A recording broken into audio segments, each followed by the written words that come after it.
안녕하세요. 저는 50대 후반 여자입니다.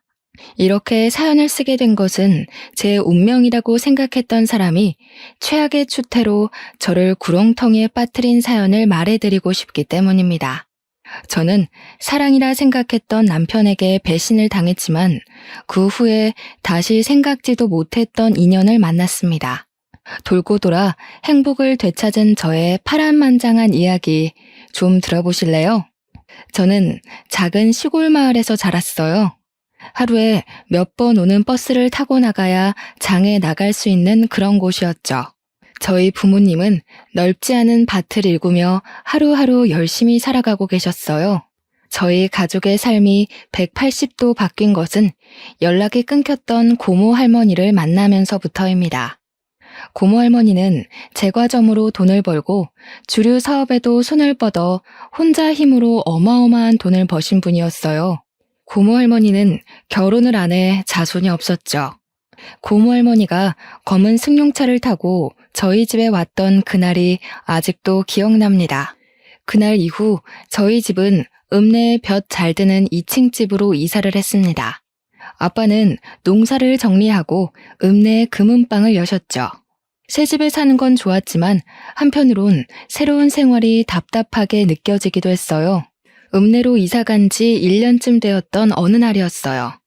저는 하굣길에 집으로 가지 않고 시골로 가는 버스를 잡아탔어요.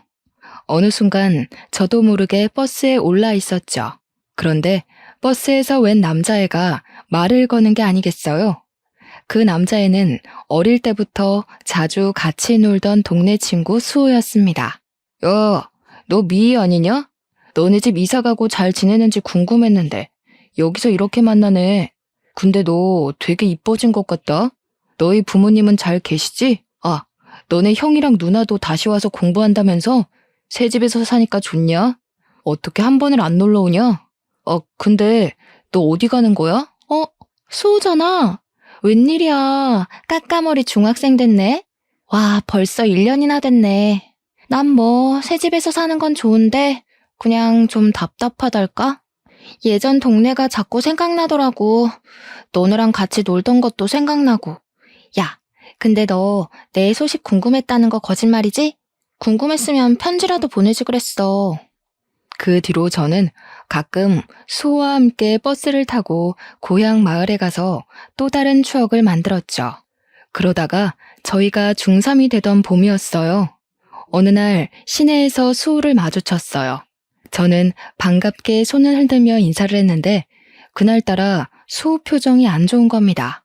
무슨 일 있냐고 물어도 말을 안 하던 수호는 아버지가 몸이 많이 안 좋으시다는 얘기를 털어놨어요. 수호네 아버지는 예전부터 기침을 많이 하셨는데 최근 들어 기침이 심해지고 앓아 눕는 날이 많아졌다는 거였습니다. 읍내 병원에 가봤더니 더 큰 병원에 가봐야 할 것 같다고 했다는 거예요. 그런데 집안에 돈이 없으니까 당사자부터가 치료할 의지가 없다는 거였습니다. 저는 그날 처음으로 아빠에게 부탁이란 걸 해봤어요. 수호네 아버지가 많이 아픈 것 같은데 좀 도와줄 수 없겠냐고요. 아버지는 검사를 제대로 받을 수 있는 대학병원을 알아봐 주시고 치료비도 대주셨습니다. 한 동네에서 가족같이 살던 사람들인데 모른 척할 수 없다면서요. 검사 결과는 안타깝게도 폐암이었습니다. 병원 치료에도 별로 차도를 보이지 못했죠. 수호 어깨가 축 처져 있는 걸 보니 마음이 아프더군요.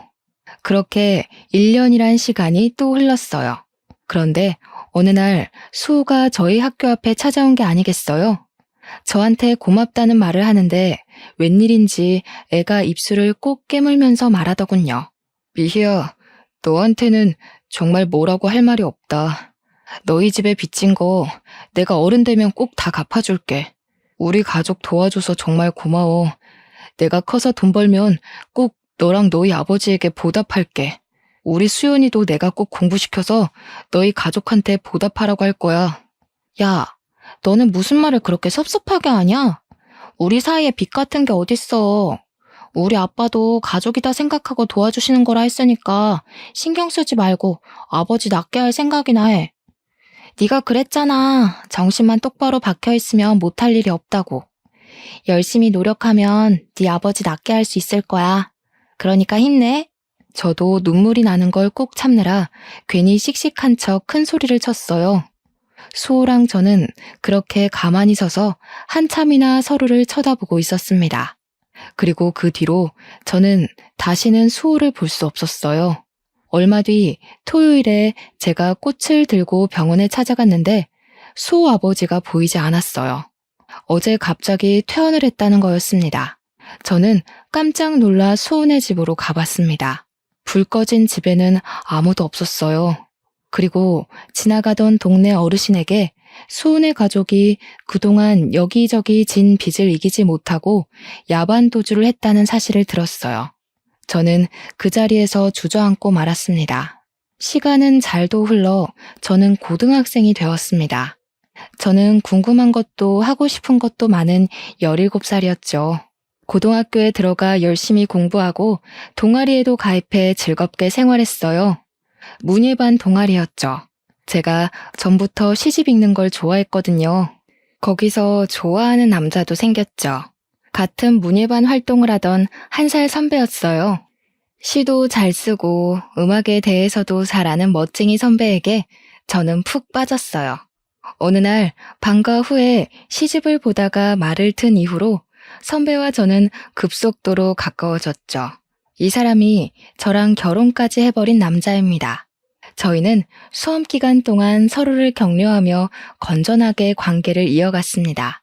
그런데 제가 고2였고 선배가 고3이 될 때 선배 아버지가 보증 섰던 것이 잘못되어 선배의 집이 망하고 말았어요. 저는 당연히 대학에 가게 되어 있었지만 선배는 집안 사정 때문에 결국 대학을 포기하고 군대를 가겠다고 하더군요. 그때는 그를 많이 좋아하고 있었기 때문에 그의 사정이 안타깝기만 했어요. 저는 열심히 공부해 서울에 있는 유명 대학 국문과에 입학했고 군대에 있는 남자친구와 연애를 이어갔습니다. 2년 반 동안 매일매일 편지를 쓰다시피 하고 도시락을 싸가지고 다니면서 면회도 갔습니다. 대학교에 가서 멋진 남자들이 들이대도 눈이 돌아가는 게 아니라 대학교도 못 가고 군대에서 고생하는 남자친구가 애달프게만 느껴졌죠. 그러는 동안 아빠는 오래전에 사둔 땅들이 도시개발로 땅값이 올라 더 큰 부자가 되었고 사업을 더 크게 하게 되었습니다. 그렇게 세월이 지나 남자친구가 전역하게 되었어요. 저는 아직 대학교 2학년이었는데 그가 전역한 지 며칠 안 되어 결혼하자는 말을 하는 겁니다. 너무 사랑하는 사람인 건 맞지만 아직 학생인데다 그와 결혼할 만큼 확신이 선 건 아니라서 저는 당황하고 말았어요. 내가 군대에서 많이 생각을 해봤는데 난 네가 아니면 안 될 것 같아. 너랑 같이 단란한 가정을 꾸미면서 살면 정말 행복할 거란 생각이 드는데 어차피 내 아내는 네가 될 텐데 우리 괜히 시간 끌지 말고 빨리 결혼하는 게 좋지 않을까? 군대에서 무슨 바람이 들었는지 나오자마자 결혼 거리더군요. 2달 동안 얼굴 볼 때마다 나랑 결혼 언제 할래? 이러면서 조르는 거였어요.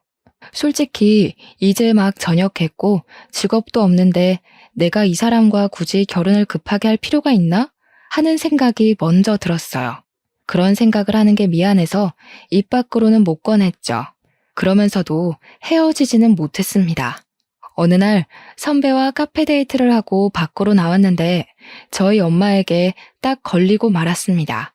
엄마가 반찬 가져다 주신다며 자취방에 오셨다가 저희랑 딱 마주치신 거였어요. 이 모든 건 아빠 귀에 들어갔고 아빠로부터 불호령이 떨어졌습니다. 저는 꼼짝없이 선배를 데리고 집으로 갔습니다. 엄마도 그랬지만 선배를 눈앞에서 본 아빠는 더욱 마음에 안 드는 눈치였어요.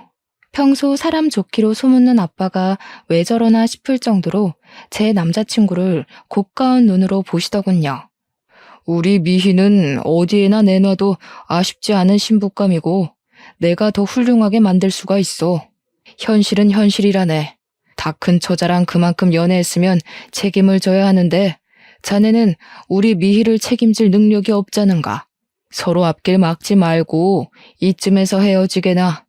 이런 말 하는 거 고깝게 생각하지 말게. 이렇게 기우는 결혼은 결혼 후가 더 힘들어질 수가 있어. 연애라는 게 누가 반대하면 더 애틋해지는 법이잖아요. 저는 부모님이 그럴수록 선배와 헤어지고 싶지 않다는 마음이 강해졌어요. 자식 이기는 부모 없다고 하죠. 제 쇄고집에 저희 부모님도 두 손 두 발을 다 들어버렸어요. 지금 생각하면 그때 아빠 말을 들었어야 했어요. 문제는 시어머니를 처음 만난 자리에서 이미 시작되었습니다. 졸업반이었던 저는 유명 출판사에 취직이 결정된 상태였고 남편은 배달 일을 하며 근근히 살고 있었어요. 연애는 5년 넘게 했지만 시어머니를 만나는 건 처음이라 엄청 긴장했습니다. 시어머니는 제 얼굴을 보자마자 제 부모님 재산에 대해 주파나를 굴리는 게 뻔한 대사들을 늘어놓더군요. 그 동네가 개발이 되어서 돈푼 깨나 손에 쥔 알부자들이 많기는 하지. 그렇기는 해도 그런 시골에서 돈이 많아봤자 아니겠냐. 아참, 그러고 보니 서울에도 집이 있다지 않았니? 평창동이랬나? 평창동이면 뭐 괜찮지. 너희들 결혼할 때 집 한 채는 넉넉히 해주겠구나. 어이 참 엄마도 그런 말 하지 마시라니까. 평창동 집 얘기는 뭐하러 꺼내세요? 미 아버지가 미를 얼마나 애지중지하시는데 어련히 알아서 해주시려고. 저희는 그냥 때 되면 결혼 준비나 잘하면 돼요. 쓸데없는 말로 초치지 마세요. 솔직히 기분이 너무 안 좋더군요. 아, 시어머니가 보통이 아니구나 하는 생각이 머리를 스쳐 지나갔습니다. 하지만 저는 브레이크 없는 차처럼 멈추지를 못했어요. 제가 그때까지 붙잡아 놓은 걸 놓지 못했죠. 그때 멈추지 못한 게 제 인생의 가장 큰 한이랄까요? 결혼 얘기가 구체화되고 있던 어느 날 남편이 말하더군요. 우리 아빠 회사에 들어가고 싶다고요. 막내딸 사위 체면을 생각하면 당연한 일 아니냐고 당당하게 요구하더군요. 우리 아빠는 말이야, 우리 어릴 때부터 부모는 물고기 잡는 법을 알려줘야지 물고기를 잡아주면 안 된다고 하셨거든. 자식들에게 맹목적으로 퍼주는 분이 아니라고. 그러니까 헛된 기대 갖지 말고 자기 힘으로 자립할 생각을 하라고. 야, 너랑 나 사이에 무슨 그렇게 따지는 게 많아. 내가 나 좋자고 이러는 게 아니라 내가 직업이 번듯해야 너도 어디 가서 꿀리지 않고 서로 좋다는 거잖아. 장인어른이 그렇게 말해도 네가 좀 더 밀어붙여줄 수 있는 건데 왜 그렇게 딱 잘라 말하는데? 그러니까 번듯한 직업 갖고 싶으면 알아서 노력하라고. 나 어디 가서 얼굴 좀 들고 다니게. 내 핑계 대지 말고 솔직히 말해봐. 제대로 된데 이력서 한번 안 내보고 하늘에서 감이 떨어지기만을 기다리잖아. 결혼 허락도 어렵게 받았는데 괜히 아빠 뿔나서 결혼 뒤집게 만들지 말고. 네가 그렇게 인정머리 없는 앤지 정말 몰랐다. 실망이야. 남편이 하는 말도 기분 상하는데 시어머니까지 전화해서 저를 닥달하더군요. 너는 애가 왜 그렇게 생각이 없니? 네가 결혼할 남편인데 주영이 말 들어보니까 완전 남말하듯 말했더구나. 주영이가 대학 못 간 게 지금도 나는 한이다. 요즘 같은 세상에 대학 못 나오면 무시당하기 십상인데 직업이라도 번듯해야 되지 않겠니? 이제 한 가족인데 주영이가 너희 아버지 회사 들어가면 누이 좋고 매부 좋고 남보기도 좋고 얼마나 좋니? 어머니, 저희 부모님 진짜 어렵게 설득했어요. 저희 아빠 자격 없는 사람한테 회사 안 물려준다고 저희 언니, 오빠한테도 함부로 자리 안 주시는 분이세요. 지금 주영 씨 회사에서 꽂아달라는 말 나오면 무슨 수를 써서라도 결혼 뒤집어 엎으려고 하실 거라고요. 참네.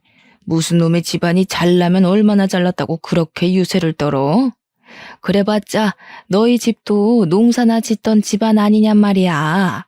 꼬박꼬박 말대답하는 본세가 싹 수 없는 게 이제 보니 부전여전이구나. 어차피 결혼하는 거 사위한테 폼나게 한 자리 떡하니 주는 게 사돈되는 예의지. 어디 그래 오만 유세를 부려? 유세를 부리길. 결혼하기도 전부터 골치가 지끈지끈 아팠습니다. 불행 중 다행이랄까요? 아무리 찔러봐도 제가 눈 하나 깜짝하지 않자 결국 남편이 결혼 전에 스스로 취직을 했습니다. 무슨 재주를 부렸는지 건설회사 영업직으로 떡하니 취직을 한 거예요. 직업도 변변찮은 놈이라면서 사위될 사람을 안 좋게 보던 아빠도 남편이 취직을 하자 마음이 좀 풀리신 것 같았습니다. 그래도 어떻게든 좋게 봐주려고 노력을 많이 하신 거였죠. 내가 자네한테 그동안 섭섭하게 군 거 마음에 담아두지 말게. 자네도 가장이 되고 아이가 생기고 나면 알게 될 거야. 내 말이 피가 되고 살이 되는 말이었다는 걸. 쉽게 얻은 건 쉽게 잃게 마련이네. 나는 그런 모래성에 내 딸을 시집 보내고 싶지 않은 거야. 알겠습니다, 장인어른. 그런데 혹시 저희 신혼집은 미희가 아무 말이 없던데? 신혼집은 그래도 해주시는 건가요? 아무래도 제가 취직한 지도 얼마 안 되고 하다 보니 미희가 알아서 하리라고 생각해서 여태 말은 안 했는데 시기 얼마 안 남았으니 그래도 물어는 봐야 할 것 같아서. 어허, 이 사람 아직도 정신을 못 차렸구먼. 결혼하면서 처가에서 떡이 뚝 떨어지기를 바라는 사람이 어디 있나? 자네가 그러고도 남잔가? 신혼집 얘기 한 번만 더 하면 미희가 죽는다고 나서도 이 결혼 없던 걸로 만들겠네. 아빠는 저를 불러 말씀하셨어요. 미희야, 진짜 이 결혼 해야겠니? 아빠는 진짜 걱정이 태산이다. 저렇게 책임감 없는 놈이랑 결혼해서 네가 혹시나 안 좋은 꼴 당하지는 않을지. 결혼식이 한 달 앞으로 다가온 시점이었죠. 솔직히 말해서 그 시점에서는 청첩장도 다 돌렸겠다. 결혼을 돌린다는 건 있을 수 없는 일처럼 보였어요. 너무 걱정하지 마세요, 아빠. 그 사람 말만 그렇게 하지. 또 자기 할 일 알아서 하는 거 보셨잖아요. 제가 앞으로 그런 생각 못하도록 잘 얘기하고 보필할게요. 원래 그런 사람 아닌데 집안 형편이 갑자기 힘들어져서 그런 거니까 조금만 이해해 주세요. 아직 경험이 적어서 그렇지 지금까지처럼 제가 옆에 있어주면 잘 헤쳐나갈 수 있는 사람이라고 생각해요. 아빠의 걱정스런 얼굴을 뒤로하고 저는 결혼식을 올렸습니다. 신혼생활은 나름대로 즐거웠어요. 시어머니가 틈만 나면 귀따갑게 불평하는 것만 빼면요.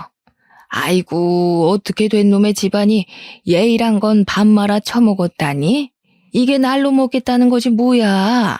딸내미 시집 보내면서 빈손으로 보내는 놈의 집안이 어디 있어?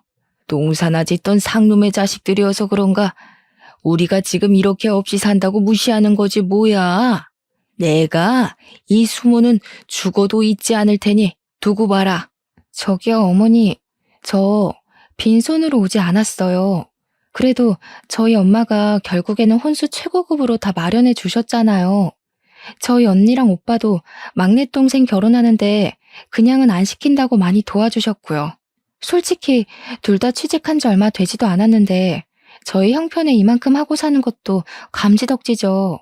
감지덕지? 참네. 내 기가 막히고 코가 막혀서 있는 것들이 더하다더니 딱 그 짝이구만.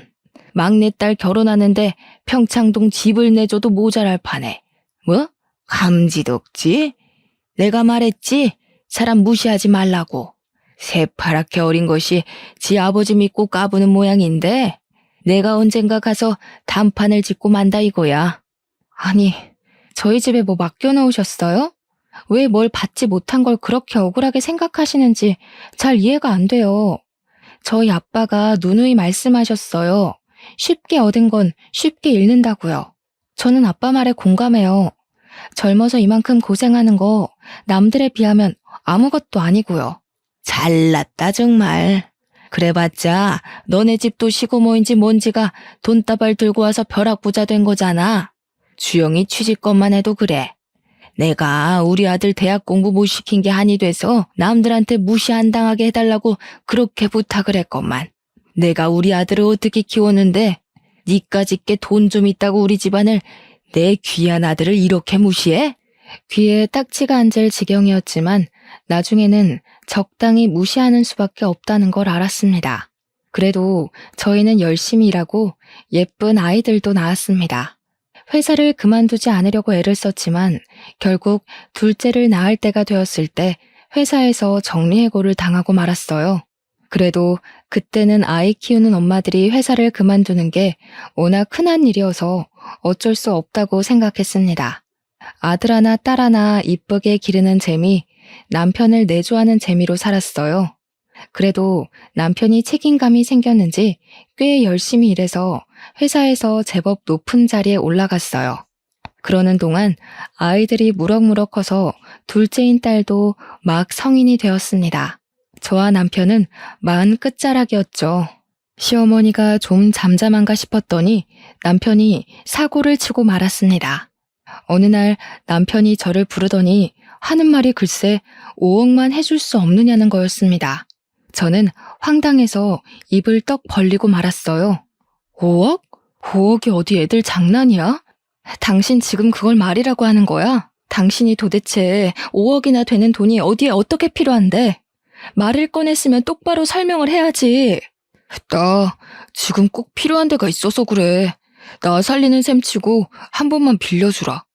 여태까지 당신 집에서 우리 도와준 거 하나도 없잖아. 솔직히 이게 말이 된다고 생각해? 친구들은 처가가 잘 사니까 우리도 처가 덕보고 돈 걱정 하나도 없이 사는 줄 아는데 나는 허구한 날 돈돈거리면서 살았다고. 우리 집 덕을 하나도 못 봤다고? 좀 잠잠하다 했더니만 덕을 못 보긴 왜 못 봐. 당신 용종 수술할 때 수술비, 준영이 유럽 여행 갈 때 여행비, 이번에 세영이 대학 등록금까지 아빠랑 언니 오빠들이 알게 모르게 다 내주고 있는 건 왜 입을 싹 닦아 왜? 그 정도로는 만족이 안 돼? 결국 큰돈을 뜯어야 속이 시원하다는 거야?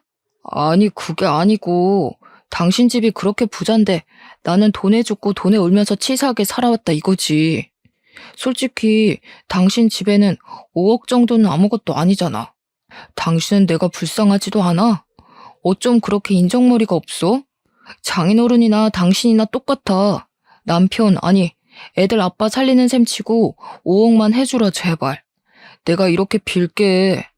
남편은 제 앞에서 무릎 꿇고 빌기까지 했어요.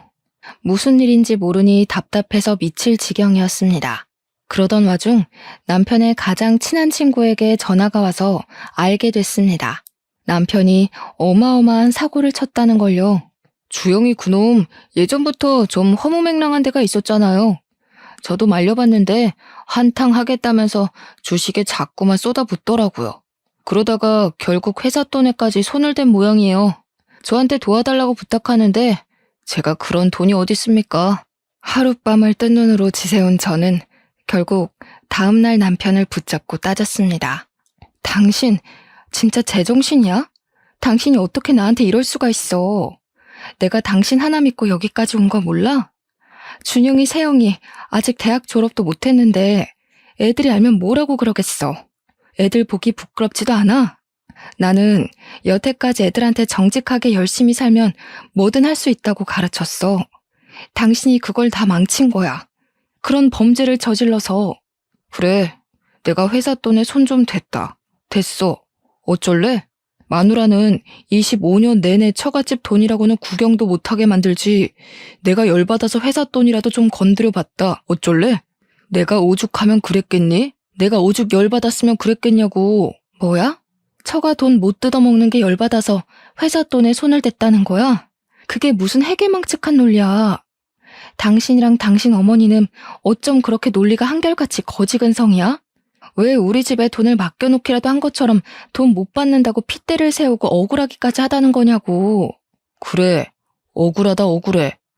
내가 너같이 재미없는 여자랑 살면서 처가 독도 하나 못 본 게 아주 억울해서 미칠 지경이다. 난 말이야, 솔직히 네가 처음에만 그러는 거지 시간 지나면 당신이 바뀔 줄 알았어. 부잣집 아가씨니까. 내가 벌어오는 쥐꼬리만한 월급 가지고 쪼개고 쪼개면서 살림 꾸릴 줄 누가 알았냐고. 이럴 거면 내가 당신이랑 왜 결혼해? 내가 진짜 바보였네. 당신 같은 남자 믿고 열심히 살아온 내가 지금은 저 사람이 못나게 굴어도 힘들어서 그러는 거다 하면서 어떻게든 이해해 주려고 애쓴 내가 바보였어. 그날 저는 남편에 대한 모든 희망을 버렸습니다. 그러거나 말거나 남편은 매일같이 자기 좀 살려달라고 저를 닥달했어요. 모르는 체 하고 싶었지만 아빠가 감옥이라도 가면 애들이 받게 될 충격이 두려워 결국 아빠에게 도움을 청했습니다. 아빠, 준영이 아빠가 지금 좀 일이 생겼나 봐요.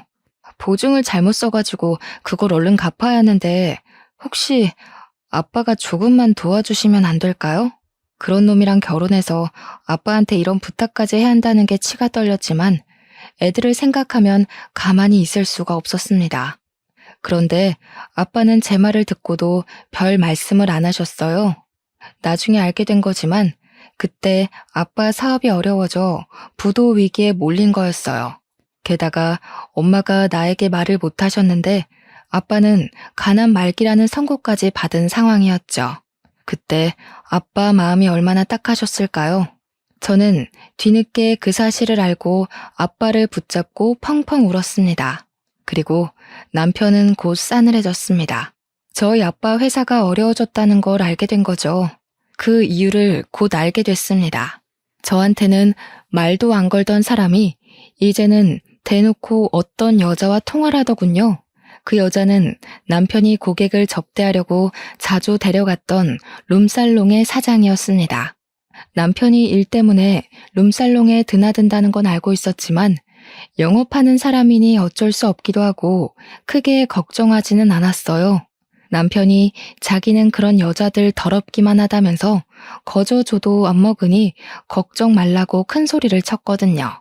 그런데 알고 보니 남편은 그 더럽다는 여자랑 군대에 있을 때부터 그렇고 그런 사이였던 거였습니다. 이 새벽에 어딜 가서 안 들어오나 하고 베란다로 나가보니 남편이란 작자는 스피커까지 켜놓고 룸살롱 마담이랑 통화하고 있었습니다. 저는 조용히 휴대폰 녹음기를 켜서 그 통화를 녹음했어요. 혜은아, 나는 진짜 너밖에 없어. 마누라는 아무짝에도 쓸모가 없어. 내 사랑은 25년 전이나 지금이나 한결같이 너밖에 없다는 거 알지? 이렇게 아무것도 못 뜯어낼 줄 알았으면 처음부터 그냥 너랑 결혼할 걸 그랬어. 나 이제 진짜 더 이상 그 여자랑 살 이유 없어. 계획은 다 틀어졌지만 이제 상관없어. 얼른 이혼하고 너랑 같이 살 거야. 남편이 그 여자랑 하는 말을 들으니 온몸에 소름이 돋았어요. 귓가가 윙윙거리고 그 자리에서 쓰러질 것만 같았지만 무슨 말을 하는지 제 귀로 똑똑히 들어야 했습니다. 알고 보니 군대 갔다 와서 저한테 들이댄 것도 저한테 콩고물이라도 얻어서 그 여자한테 갖다 바치려고 그런 거였더군요. 뜯어낼 거 다 뜯어내서 그 여자에게 새 장가들 심산이었던 거였습니다. 아니, 그 여자는 자기 남편이 감옥 가게 생겼다는데도 아무것도 안 해준다는 거야? 나 같으면 내 장기를 팔아서라도 어떻게든 돈을 마련해주겠다. 자기는 어떻게 그런 여자랑 25년이나 살았어? 그러게나 말이야. 그 옆엔 내가 다른 건 몰라도 애들을 끔찍하게 생각하는 사람이니 애들 아빠가 감옥 가게 생겼다고 하면 아빠를 팔아서라도 뭐라도 해줄 줄 알았지. 괜히 거짓말해준 홍석이한테만 미안하게 됐지 뭐야. 하여튼 그 옆엔 애도 독한 여자라니까. 아, 됐어. 자기, 나 돈 많이 버는 거 몰라? 5억? 그까짓 돈 나 하룻밤에도 버는 사람이야. 그 옆엔 애랑은 차원이 다르다고. 자기 하나 정도 책임지는 거 일도 아니니까 걱정 말고 나한테 와. 이제 나도 자기랑 좀 편하게 쉬고 싶네. 역시 능력 있는 여자가 좋구먼. 집에서 바가지 긁을 줄이나 아는 옆엔 애랑은 차원이 다르지 그럼. 거리 어머니 최고라니까. 내가 처음부터 알아봤어야 하는 건데. 다음날 아침 저는 뻔뻔하게 식탁 앞에 앉은 남편에게 밥 대신 어젯밤 통화의 녹음을 틀어줬습니다. 독한 년, 네가 그딴 식으로 하니까 너한테 정을 줄래도 줄 수가 없는 거야. 치가 떨리는 년. 더 이상 내려갈 바닥도 없었습니다. 그래도 아이들 아빠이기에 그때까지도 저는 끝장을 보고 싶지는 않았어요. 고민하다 시어머니를 찾아갔습니다.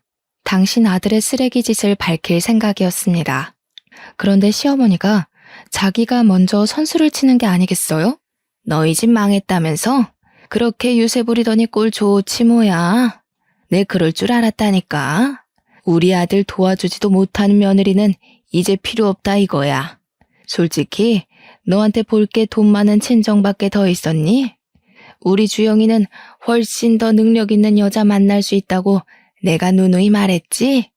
능력 있는 새며느리 들어오면 나야 좋지. 당신 아들이 그래요? 능력 있는 여자 새로 만날 거라고? 그래. 능력 있는 커리어우먼 만난다길래 내가 그러라 그랬다. 진즉에 그랬어야지. 인생에 하등도 만들고 툭하면 바가지나 긁는 옆에 내를 뭐 좋다고 수십 년이나 데리고 살아?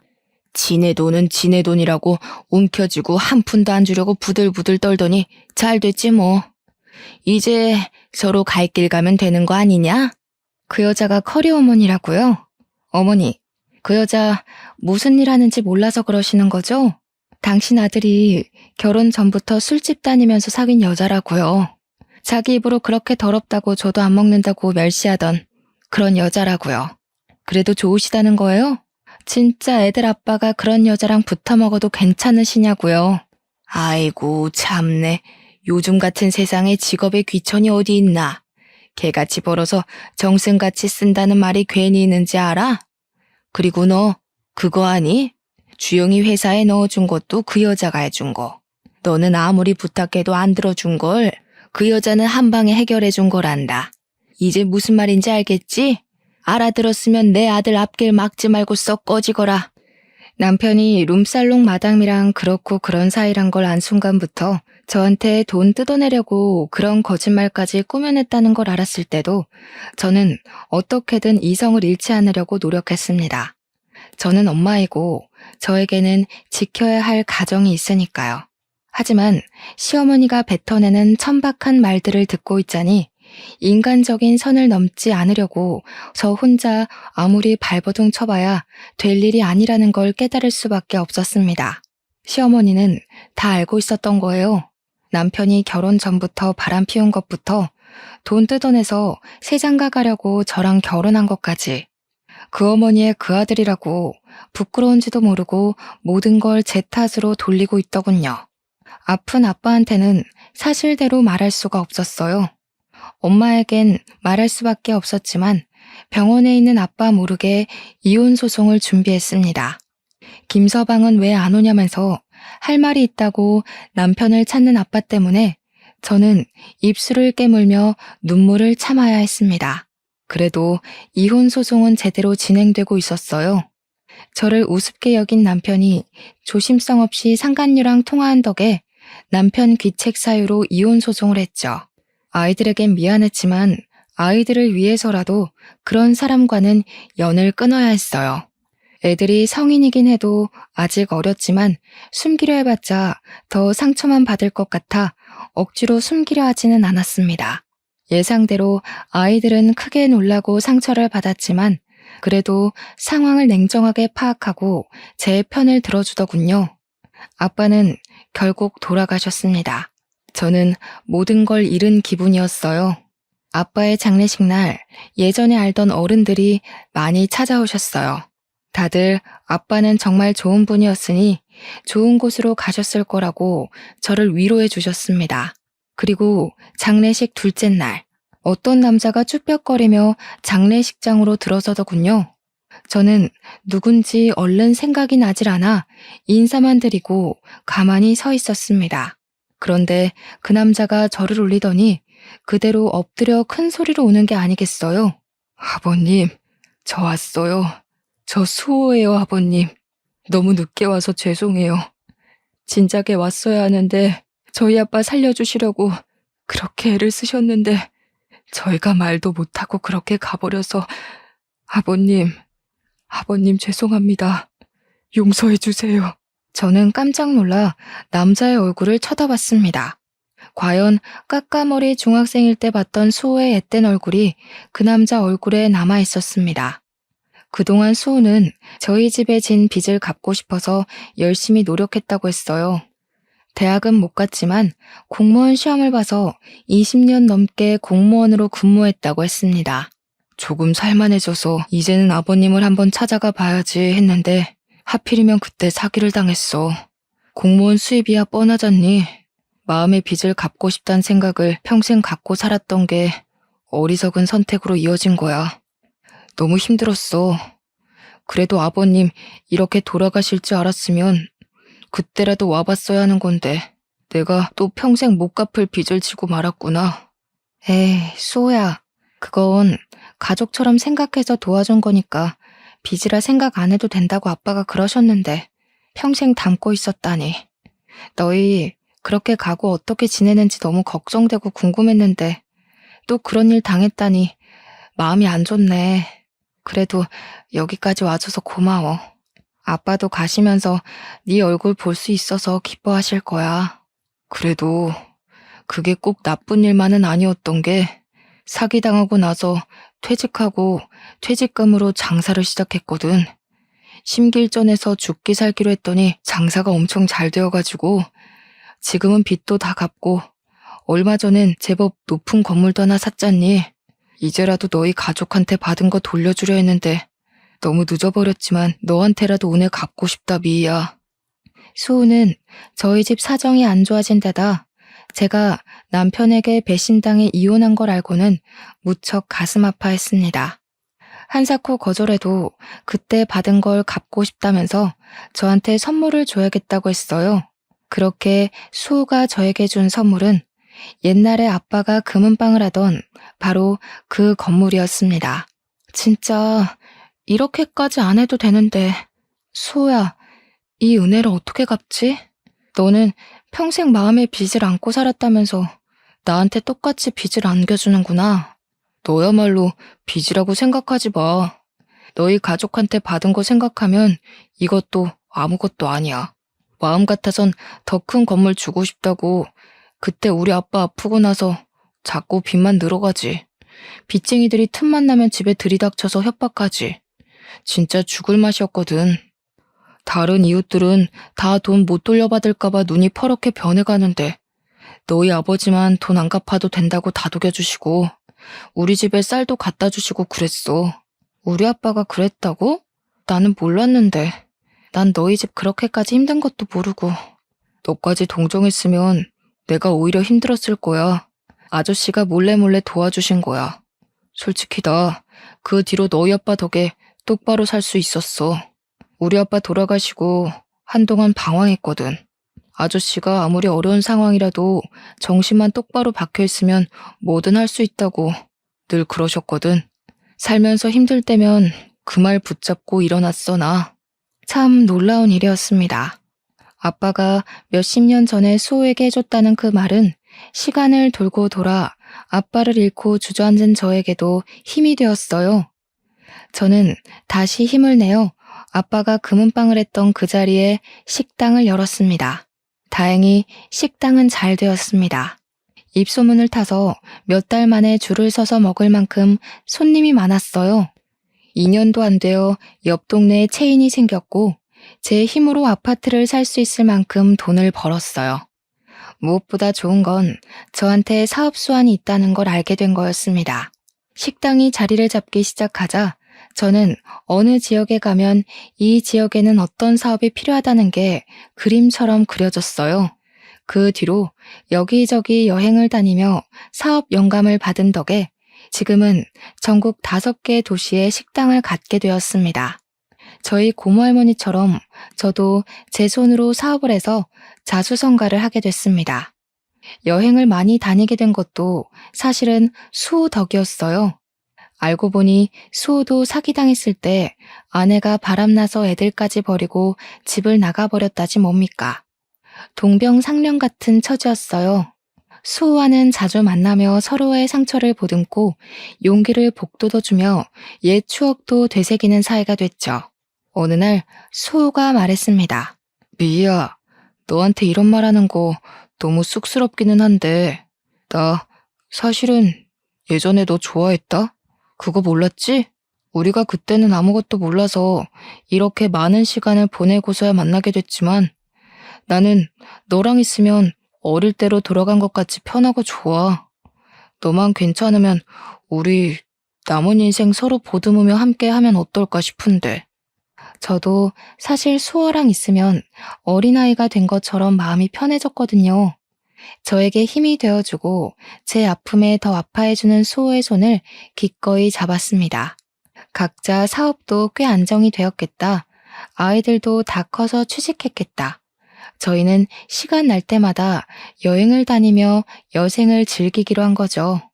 몇 년이 걸린 이혼 소송에도 결국 승소해 위자료로 아파트 한 채 값을 받게 되었어요. 결혼 생활 동안 재산 증식에 기여한 것이 인정된 것이죠. 판결이 나고 얼마 지나지 않아 남편은 초췌한 몰골로 저를 찾아왔습니다. 능력 있는 여자 만나서 떵떵거리고 살겠다던 자신만만한 태세는 다 어디 가고 자기가 지금 죽게 생겼으니 한 번만 도와줄 수 없냐면서 저를 붙잡고 늘어지는 게 아니겠어요. 알고 보니 룸살롱 마담에게는 사실혼 관계인 조직폭력배 애인이 있었던 거였습니다. 그 여자는 깡패 애인과 사이가 잠깐 안 좋았을 때 전 남편을 데려다 살림을 차린 거였고요. 잘못 걸려도 한참 잘못 걸린 거죠. 이 사실을 안 깡패 애인은 노발대발해서 전 남편을 끌고 갔습니다. 실컷 얻어맞은 전 남편은 자기가 잘못한 거 돈으로 갚을 테니 목숨만 살려달라고 빌어 거래 아닌 거래에 지장을 찍었다는 겁니다. 능력 있는 여자 만나서 5억쯤은 별거 아니라더니 그 여자 때문에 그보다 훨씬 더 큰 빚을 지게 된 거였어요. 정말이지 내가 저런 어처구니 없는 남자랑 살았구나 하는 생각이 다시금 들지 않을 수 없었습니다. 이야, 내가 너한테 이런 말할 면목이 없는 거 아는데, 나도 아는데, 나 진짜 이거 안 갚으면 언제 어떻게 될지 몰라. 제발 나 좀 한 번만 살려주라 제발. 너 돈 많이 벌었다며? 너는 돈 없어도 다시 일어날 능력이 있잖아. 나는 솔직히 이제 아무것도 없어.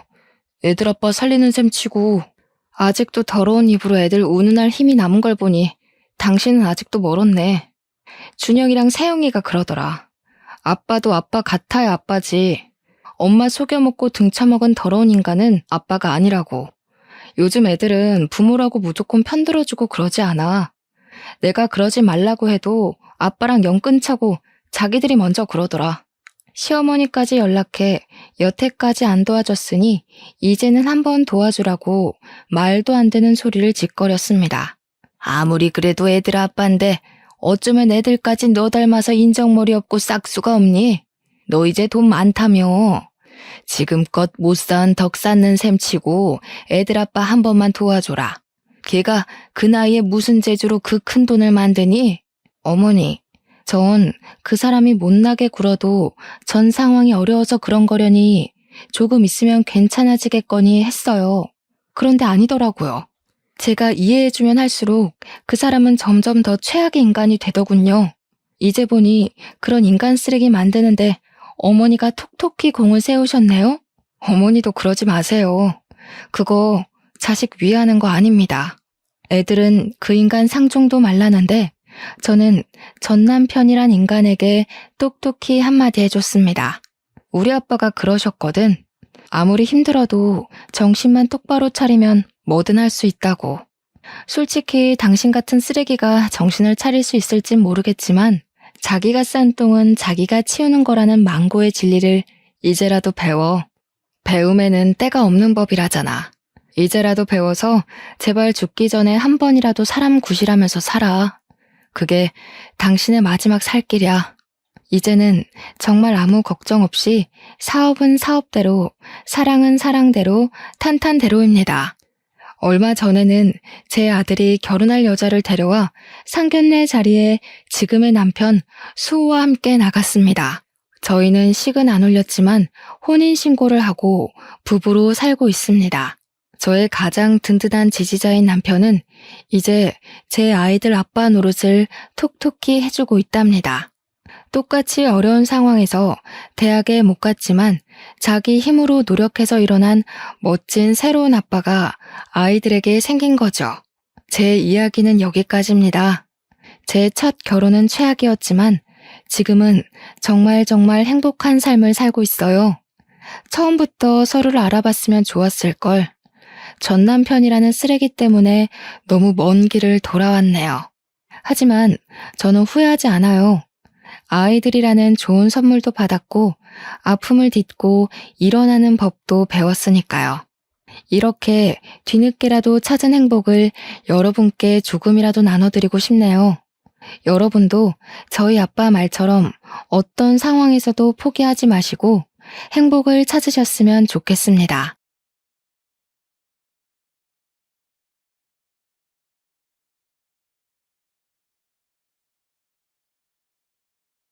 안녕하세요. 청취자 여러분들의 속을 확실하게 풀어드리려고 찾아온 40대 여자입니다. 이렇게 누군지 밝히지 않고도 속내를 시원하게 털어놓을 수 있는 공간이 있어서 얼마나 다행인지 모릅니다. 제가 오늘 여러분께 들려드릴 이야기는 저희 집에서 눈엣 가시로 찍혀버린 박쥐 같은 우리 시어머니의 이야기랍니다. 처음에는 정말 너무너무 천사 같고 저를 예뻐만 해주시는 분이라고 생각했는데 알고 보니까 뼛속까지 이리 붙었다 저리 붙었다 하는 박쥐 근성이 있더라고요. 그럼 지금부터 제가 당하고 처치하게 된 모든 이야기를 풀어보겠습니다. 남편이랑 결혼을 하기 전부터 저는 집안의 자랑이었습니다. 명문대를 졸업해서 대기업 취직까지 쉼없이 달려온 시간은 저에게 명예를 주었죠. 그러다 첫눈에 반해서 만나게 된 남편과 결혼까지 했으니 제 인생은 정말 탄탄대로라고 생각했습니다. 그때 제가 얼마나 자만을 했었냐면요. 제 인생에 제가 가지고 싶은 모든 것은 다 제 손안에 들어온다고 생각했을 정도였습니다. 아무튼 제가 결혼한다고 인사를 드리고 나서 시모가 진짜 온 동네방네에 제 자랑을 얼마나 하고 다녔는지 상상조차 하기 어려우실 정도일 거예요. 지나가는 동네 사람들이 전부 이 아가씨가 그 집 며느리니? 그 대기업 다닌다는 며느리? 하고 물어보실 정도였으니까요. 거기다가 지인분들에게도 죄다 대기업 다니는 며느리 얻어서 노후가 행복하다고 자랑을 엄청 하고 다니셨대요. 물론 우리 남편이 장남이었으니까 노후에 어느 정도 도움을 드릴 생각이 있긴 하지만 너무 자랑을 하고 다니시니까 부담이 되기도 했죠. 뭐든 적당히 하셨으면 좋겠는데 자꾸 대기업과 노후를 연관지어서 이야기하시니까 저도 많이 불편했어요. 그렇게 결혼 생활이 1년이 넘었을 무렵 저희는 아이가 생기지 않아서 고민이 많았습니다. 피임을 하는 것도 아닌데 아이가 들어설 생각이 없더라고요. 매번 맞춰서 힘을 쓰는데도 생기지 않으니 슬슬 불안하더라고요. 그래서 병원을 찾아가게 되었습니다. 최후의 보루라고 생각하고 간 거죠. 그런데 글쎄 남편의 정자 활동이 너무나도 저조하다는 거예요. 그래서 임신하기가 쉽진 않을 거라고 의사 선생님께서 시험관 시술을 권유하셨습니다. 나이도 꽤 차기도 했고 하루라도 젊었을 때 아이를 가져야 육아하기도 수월하고 편하다는 주위의 이야기도 들려오고 고민이 많이 됐죠. 그런데 시험관 시술이 정말 상상을 초월할 정도로 아프다는 거예요, 글쎄. 남편이랑 저랑은 결국 1년을 더 노력을 해보고 그때도 실패를 하게 되면 시험관 시술을 하자고 약속했어요. 우리 부부의 사이의 일은 그렇게 마무리가 되었는데 남편의 얼굴에 수심이 가득하더라고요. 다른 걱정이 있냐고 물어보니까 본인이 난임이라 아이가 들어서지 않는 건데 시댁에 어떻게 설명을 해야 좋을지 모르겠다고 하더라고요.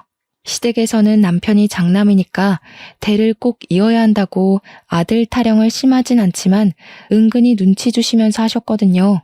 그래서 그냥 남편한테 아예 난임의 난자도 꺼내지 말자고 애가 잘 안 들어서는 것 같다고만 하자고 합을 맞췄죠. 저도 그렇고 남편도 그렇고 그런 일로 스트레스 받고 싶지 않았거든요. 그런데 저희의 노력이 무색하게도 그 뒤로 1년이 더 지났는데도 아이가 생기지 않았습니다. 그 무렵쯤 회사에서 제 일을 제일 많이 도와주던 상사가 퇴직을 하고 스타트업을 차릴 예정이라고 하면서 저에게 같이 했으면 좋겠다고 은근히 제의가 왔습니다. 회사 상사의 말을 들어보니 조건도 꽤 괜찮았고 연봉은 당연히 대기업에 비할 것이 아니지만 비전이 있다는 생각이 들었어요. 남편과 저는 엄청나게 고민을 하게 되었죠. 대기업에서 받는 연봉이 꽤 됐기 때문에 이 연봉을 포기하고 불구덩이로 들어가야 하나 하는 생각이 들어서요. 게다가 우리 시모가 아이로 스트레스를 주면서도 대기업에 다니기 때문에 아이를 가져도 이래저래 힘들겠지 하면서 넘어가는 부분도 있었거든요. 시모가 그나마 자랑이라고 생각하는 대기업마저 그만둔 것을 알게 되면 난리를 칠 것 같아서 고민을 하고 있었는데 회사 상사가 말하는 스타트업의 전망이 너무 좋아 보여서 자꾸만 고민이 되더라고요. 남편이랑 꽤 오랜 시간 상의를 했지만 결정을 내리지 못하고 전전긍긍하며 시간을 보내고 있었습니다. 대기업이라는 게 참 복지도 좋고 연봉도 좋지만 그만큼 일이 힘들기도 했고 제 일을 가장 많이 도와주어서 의지했던 상사가 그만둔다고 하니까 마음이 갈팡질팡했죠. 그러던 와중에 도련님이 결혼을 하게 되었어요. 아주 급하게 식을 치르게 되었는데 혼전 임신으로 혼수를 준비해왔기 때문이었습니다. 동서가 된 사람은 피부관리실을 운영하고 있었는데 위치가 청담동 한복판에 있었어요. 생각보다 장사가 잘 되나 했더니 정말 장사가 엄청나게 잘 되는 그런 피부관리실이었습니다. 원장으로 있는 동서는 손재주가 좋은 건지 말솜씨가 좋은 건지 고객 관리도 유지도 참 잘하는 사람이었어요.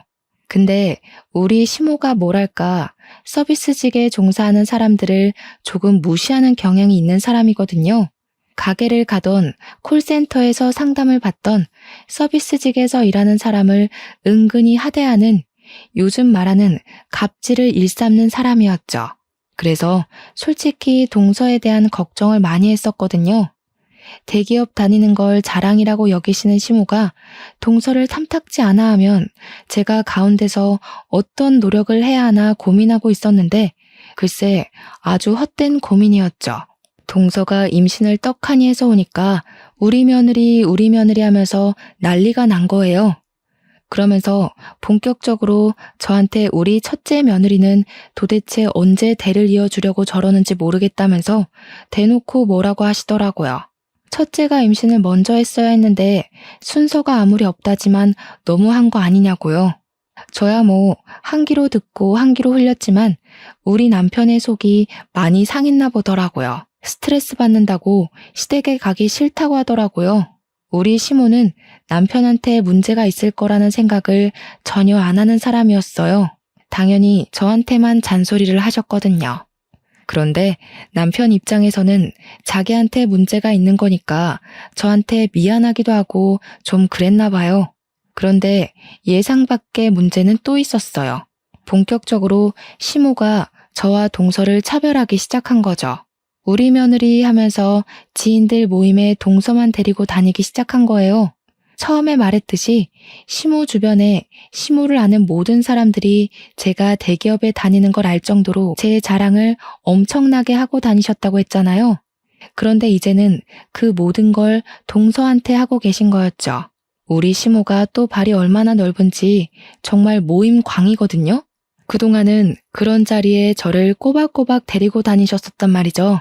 친구들 모임, 친인척 모임에 저를 자랑하려고 데려가서는 우리 며느리가 대기업에 다니느라 바쁜데도 나를 위해 이렇게 시간을 내어준다면서 이야기하셨어요. 그런데 그 대상이 이제 제가 아니라 동서로 바뀐 거예요. 우리 둘째가 손이 아주 야무져서 청담동에서 피부관리실을 운영하는데 연예인도 와서 받는다더라 이러면서요. 거기다가 동서한테 들었는데 지인들에게 글쎄 피부관리실에서 모임을 하자며 6명이나 데리고 가서는 공짜로 피부관리를 받고 왔다고 하더라고요. 동서가 저에게 약간 어이가 없다는 식으로 전화가 와서 설명을 하길래 저도 기함을 했죠. 아무리 며느리라지만 6명의 지인을 싹 다 데리고 와서 공짜로 관리를 받고 갔다는데 진짜 너무 뻔뻔한 거죠. 안 그래도 동서가 결혼 초에 시모랑 저를 피부관리실에 데려가서 관리를 받게 해준 적이 있었거든요. 시모는 그 호의를 당연하게 권리로 생각하신 것 같더라고요. 동서한테도 이제는 공짜로 해주지 마라. 도련님께 말씀드려서 거절 잘 하라고 했죠. 동서랑 저랑은 시모의 차별 가운데에서도 상당히 돈독한 친분을 쌓으면서 서로에게 잘하려고 노력했어요. 동서한테 임신했으니까 선물도 이것저것 챙겨주고 그랬죠. 우리 동서 성격이 또 엄청나게 쿨하거든요. 저한테 뭔가를 받으면 절대로 입을 씻는 법이 없었습니다. 제가 동서한테 호의를 베푼 건데 자꾸 되돌려주면 나도 선물 더는 못 해준다고 이야기를 했더니 선물을 주시면 앞으로는 피부 관리를 해드리겠다고 딜을 하던 사람이에요. 자기는 절대로 받고 입 닦는 사람이 못 된다면서 다른 집들도 이러는지는 모르겠지만 동서랑 저랑 참 성격도 잘 맞고 잘 지냈어요. 시댁에서 손주 타령 엄청 하는데 손주 먼저 떡하니 안겨주는 동서한테 제가 고맙기도 했고요. 아무튼 저는 결국 그쯤 상사와 함께 스타트업에 참여하기로 결정을 내렸고 오랜 시간 몸담아왔던 대기업 생활을 청산했습니다. 시모에게 말을 하진 않았지만 남편이 이야기를 한 건지 그때부터 시모의 잔소리가 엄청나게 건너오기 시작했습니다. 애를 가지지 않는 게 대기업 다니느라 승진해야 해서 바빠서 그런 건 줄 알았더니 어디 일을 때려치우고 구멍가게에 들어가냐고요. 저한테 막 큰 소리까지 내시면서 사표 무르고 다시 대기업에 잘못됐다고 말을 하고 재취업을 하라더군요. 그 스타트업에 무슨 비전이 있겠냐, 그 좋은 대기업을 왜 그만두냐, 처음에는 달래다가 나중에는 화를 내시더라고요. 회사 직원도 너랑 회사 상사랑 둘이라고 하던데 그게 제대로 된 회사는 맞고 월급은 나오냐고요. 우리 아들이 번 돈으로 호의호식하려고 그러는 거 아니냐 하면서 하고 싶은 말 다 쏟아내시는데 그동안 어떻게 참으셨는지 모르겠더라고요. 근데 대표님이 되신 우리 회사 상사가 대기업에 재직 중인 당시에 우리 부서 최고 브레인이자 중심축에 있던 사람이었거든요. 우리가 IT 보안 쪽에서 일을 하고 있었는데 정말 신의 손이라고 불리던 사람이고 회사를 그만두더라도 분명 자리만 잡으면 일이 쏟아질 거라고 예상했단 말이죠. 오죽하면 우리 부서에 있던 사람들 몇 명이 따로 연락 와서는 스카우트 좀 해달라고 부탁을 할 정도였는데 시모가 구멍가게라고 무시하니까 저도 기분이 영 별로더라고요. 시모는 결국 대기업을 다니지 않는 저를 엄청나게 구박하고 무시했어요. 뭐 돈 100만 원은 버는 거냐? 쪽팔려서 며느리라고 말하고 싶지도 않다고요. 덧붙여서 차라리 이참에 애나 낳으라고 아들 낳아야 하는 거 알지? 너네가 대를 이어야 한다고 난리를 치셨습니다. 처음에는 제 일에 대해서 아무것도 모르면서 막말을 하는 시모가 미웠지만 시간이 지나니까 한 귀로 듣고 한 귀로 흘려버리게 되더라고요. 제가 그렇게 스타트업을 시작한 지 6개월이 지나서 동서가 드디어 출산을 했습니다. 주스도 꽉 채워서 나오는 바람에 애 몸무게가 4.1kg이었다고 하더라고요. 동서가 정말 온몸이 찢어지는 줄 알았다고 했어요. 애 낳느라 얼마나 고생했는지 얼굴에 실핏줄이 다 터져서 푸르댕댕해질 정도로 힘을 줬다고 하더라고요. 근데 제가 일이 바빠서 당일에는 병원에 가질 못하고 그 다음날 완도산 최고급 미역을 싸들고 동서의 병실로 찾아갔단 말이죠. 그랬더니 시모가 눈에 쌍심지를 켜고 저를 째려보더니 일도 널찍하면서 뭐가 바쁘다고 이제서야 찾아오냐고 화를 내셨어요. 저는 기분 좋아 시조카도 보고 동서랑 이야기도 나눌 겸 찾아간 건데 시모가 보자마자 기분 나쁘게 하니까 좀 그랬죠. 제가 아무 소리도 안 하고 있으니까 저한테 뭐라는 줄 아세요? 밤새 동서 수발을 들어도 모자란데 이제야 뻔뻔하게 나타났다고 하더라고요. 네가 애를 낳아봤어야 알지 하면서 혀를 차는데 우리 남편도 도련님도 누워있는 동서도 다 식겁해서 제 눈치를 보더라고요. 저는 그냥 할 말은 많았지만 굳이 하지 않았습니다. 아무 소리 안 하고 가만히 앉아서 동서한테 두런두런 말을 시키고 있는데 동서가 목이 마르다고 하더라고요. 원래 탈수가 오거나 수분이 부족할 때 물보다 이온 음료가 좋다고 하잖아요. 그래서 동서에게 이온 음료를 건넸죠. 아플 때에도 물 대신 이온 음료를 더 찾아 먹기도 하고 하니까 일부러 생각해서 건네준 거였어요. 그런데 우리 시모가 제 손에 들린 이온 음료를 보자마자 제 뒤통수를 퍽 소리나게 때리는 거예요.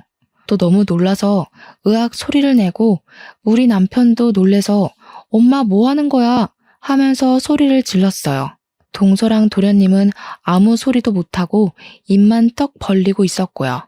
그러자 시모가 저한테 생각이 없어도 너무 없다면서 물을 줘야지 음료수를 주면 어쩌냐고, 너도 나중에 애 낳으면 음료수나 마셔라 하는데, 남편은 옆에서 한숨 쉬고 있고 시모는 이때다 싶었는지 언제 아이 가질 거냐고 닥달을 했어요. 둘째 내가 먼저 아들을 낳으면 장남이 면이 서겠냐고, 둘째 내가 딸 낳아서 다행인 줄 알아 이러는데, 동서랑 저랑 둘 다 표정이 썩어 들어갔죠. 남편은 제가 뒤통수를 맞은 게 본인 뒤통수를 맞은 것처럼 기분이 나빴는지 시모에게 소리를 쳤어요.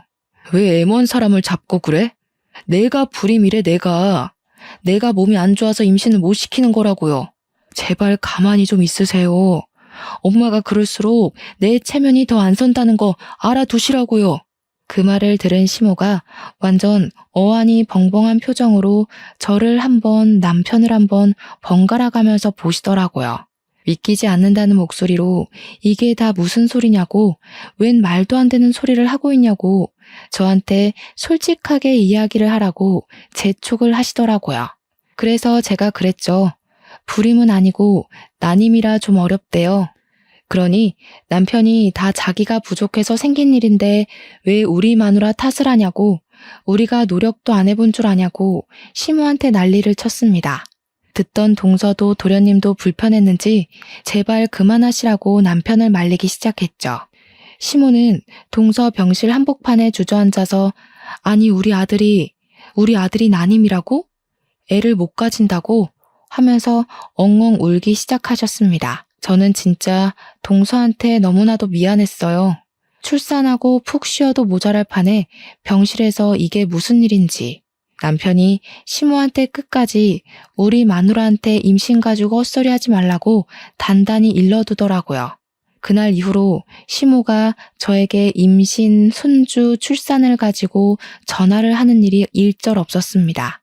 동서는 저에게 마음이 괜찮은 거 맞냐고 연락 오긴 했는데, 사실 저랑 남편은 이미 어느 정도 아이에 대한 생각을 포기했던 터라 괜찮다고 했죠.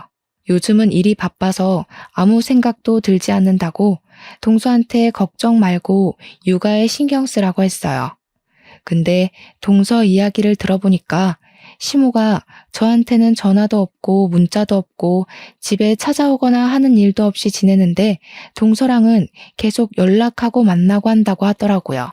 손녀를 얼마나 예뻐하시는지 매일같이 동서네 집에 출퇴근하시면서 육아를 도와준다고 하더라고요. 뭐 차라리 잘 된 거 아니냐, 시모가 잔소리는 안 하냐 하니까 잔소리를 하긴 하는데 그래도 시모가 도와줘서 숨 돌릴 틈은 있대요. 그러다가 동서네 아기 100일 잔치 이야기가 나와서 혹시 얼마 안 남았던데 따로 일정 같은 거 있냐고 물어봤어요. 동서한테 원래 가족끼리 100일에 밥 먹고 사진도 찍고 한다던데 동서네는 어떻게 할 거야? 선물은 뭐 사줄까? 하고 물어보니 난처해 하더라고요. 그러더니 저한테 형님 너무 기분 나빠하지 말고 들어주세요 이러는데 느낌이 딱 오더라고요. 제 예상대로 시모가 저랑 남편 꼴도 보기 싫다고 부르지 말라고 했다는 겁니다. 그래서 그냥 아 그래? 하고 넘어가려 했는데 동서가 우리 가족이랑 따로 만나서 밥 먹고 싶다고 오늘 때길래 알겠다고 했어요. 동서도 가운데에서 얼마나 난처할까 싶어서 마음이 좀 불편했습니다. 100일 잔치는 따로 2번 하는 걸로 마무리가 되었는데 그걸로 끝나는 게 아니었습니다. 명절이 되니까 저랑 남편 보기 싫다고 명절에 모이지 말자고 하시던 시모가 동서네랑 여행을 다녀오셨더라고요. 동서가 나중에 형님네도 오시는 줄 알았는데 깜짝 놀랐다며 시모가 비행기 티켓 다 끊어놓고 몸만 오라고 했다고 했대요.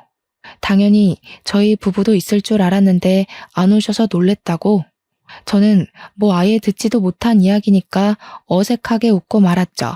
동서가 좀 피곤하겠지만 시모한테 좀 잘해드려 하고 말았습니다. 시간이 흐르고 시조카의 첫 돌날이 다가왔는데 시모가 동서에게 돌잔치에 우리 부부가 오면 참석하지 않겠다고 했대요. 그 말에 남편이 열이 받아가지고 안 가겠다고 그냥 나중에 동선에 따로 놀러 가기로 마무리를 하고 말았어요. 남편이 진짜 자기 엄마가 이런 식으로 나올 거라곤 꿈에도 생각 못했다고 열불을 토하는데 오히려 저는 편했죠 뭐. 스트레스 주는 시모랑 얼굴 보고 밥 먹는 것만큼 짜증나는 일도 없었으니까요. 돌잔치는 그렇게 마무리가 되고 시간이 흐르고 저희 회사도 완전히 자리를 잡게 되었습니다. IT 보안 쪽으로 중견기업 하청도 들어오고 직원도 그 사이에 10명이나 늘어나는 꽤 탄탄한 회사가 되었습니다. 하루 24시간이 부족할 정도로 열심히 일하고 돈도 엄청 많이 모았어요. 대기업 다닐 때 받던 고정급과는 달리 스타트업 특성상 성과급이 더 높았기에 제 통장에는 엄청난 돈이 쌓이게 되었죠. 근데 대표님이 그러시더라고요.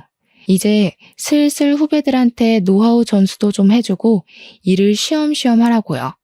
그러려고 창업한 거 아니냐고 고민을 하다가 제가 대표님한테 그럼 나 육아휴직 좀 써도 되겠냐 하니까 임신했냐고 놀래서 물어보시더라고요. 앞으로 시험관을 해볼까 고민이 된다고 하니까 대표님이 잘 아는 병원이 있다면서 대표님 부부도 시험관으로 아이를 가졌다고 하시는 거예요. 그러면서 그거 힘든 거 다 아니까 2년 동안 못 쓴 휴가들도 전부 몰아서 쓰게 해주시겠다고 저를 응원해 주셨죠. 남편은 시험관은 많이 힘들다던데 하면서 저를 걱정하면서도 아이를 가지고 싶어 하는 눈치라 저는 큰맘 먹고 시험관 시술을 했습니다. 정확히 3차 시술에 자궁 안에 착상이 잘 되었다는 것이 보인다는 이야기를 들었고 아기 집이 2개라는 이야기도 들었습니다. 한마디로 쌍둥이를 임신하게 된 것입니다. 시댁에는 입싹 씻고 말하지 않고 있다가 애들 16주에 성별을 확인했더니 둘 다 아들이라고 하더라고요. 그때 마침 동서에게 연락이 왔어요.